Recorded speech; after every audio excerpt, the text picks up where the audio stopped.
Jane Goodall, Dr. White, illustrated by Julie Litty. It was a cold, wet morning. Dr. White dashed to the hospital. He was late. He slipped through the back door of the kitchen. The cook saw Dr. White first. Without saying a word, she grabbed a towel and dried his shaggy head. "Where have you been? I saved your breakfast, but you'd better hurry.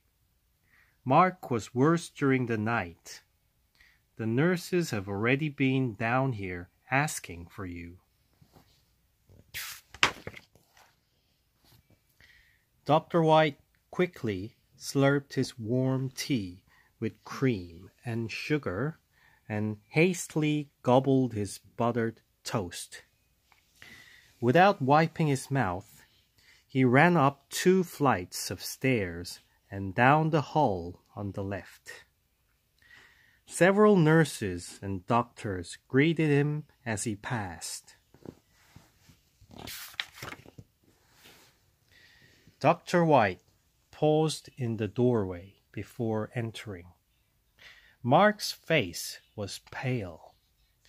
His eyes were closed, and he lay motionless. Mark's mother was sitting by his bed and crying.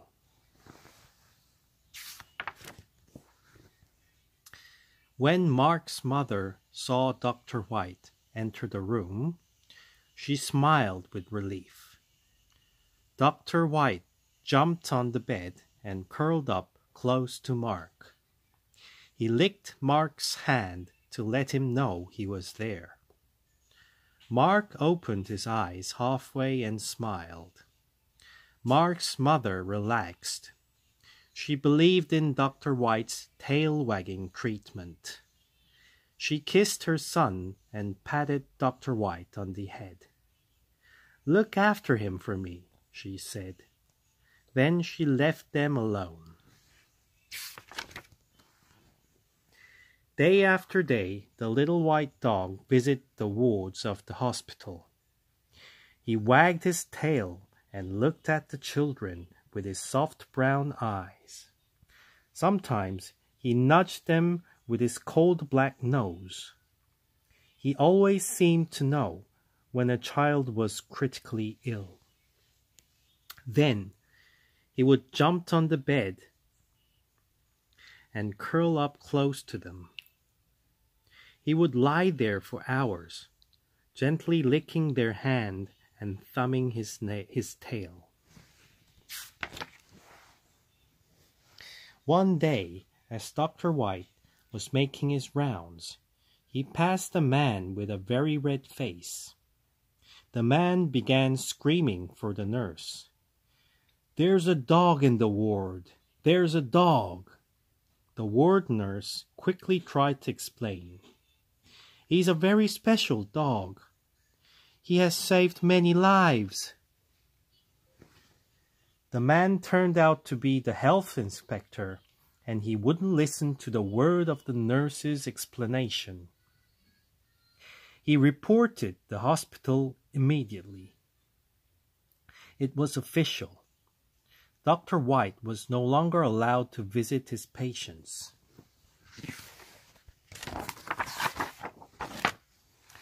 Day after day, the little white dog curled up on the step outside the door to the hospital kitchen. His brown eyes were sad, and he never wagged his tail. The children missed him.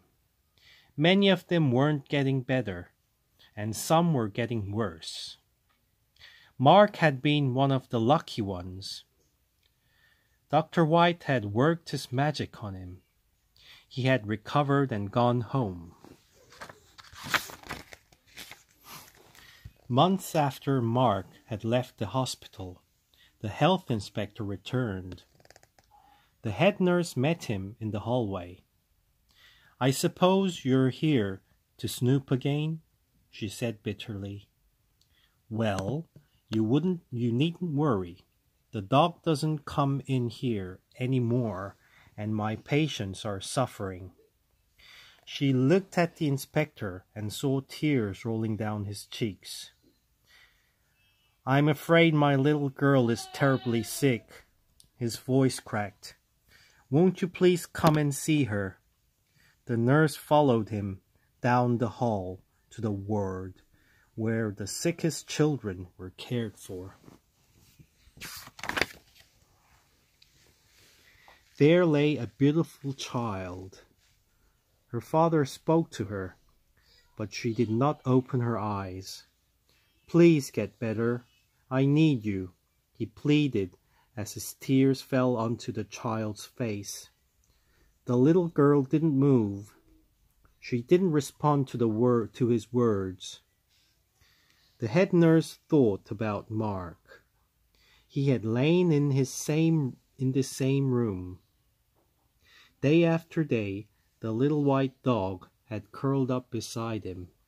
Slowly, miraculously, Mark had recovered. The nurse looked at the distressed father. "We'll do all we can for your daughter," she said. That night, the nurse went down to the kitchen. She opened the back door. Dr. White was curled up on the step.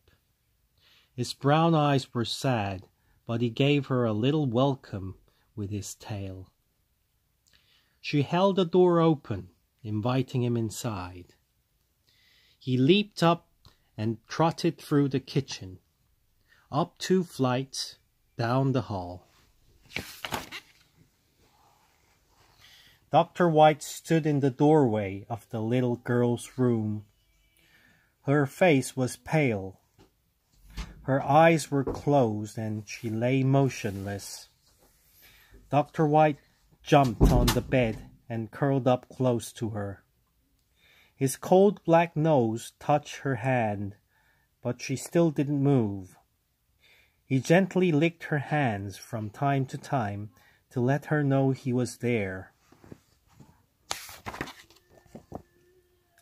The next morning, when the health inspector entered the hospital room, he saw his daughter curled up next to the little white dog. As Dr. White thumped his tail, the little girl opened her eyes and smiled at her father.